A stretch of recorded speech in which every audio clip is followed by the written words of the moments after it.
Kainin natin to! Ang laki naman ng dalawang ulo niyan at may tiger! Ha? Late reaction! Kainin natin to!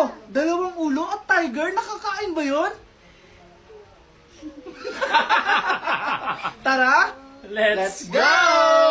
First, yung malaking puting ulo. Pero syempre bago namin kainin yan, don't forget to follow us and comment sa comment section. Next, kakainin namin ha.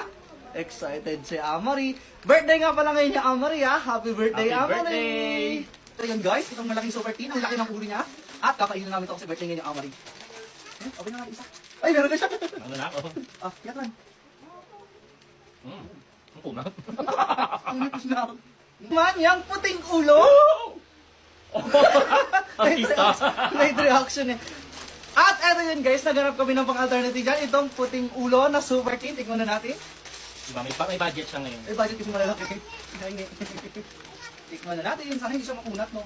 Oh, yan lang. Sana hindi. Wow, mukhang hindi naman. Okay lang. Ay, oo. Malutong ka. Ay, ako Aming milk din siya guys. Isa lang. And next, yung tiger! Naku po na. Baka tayo naman yung kainin yan. Ang hina naman yun.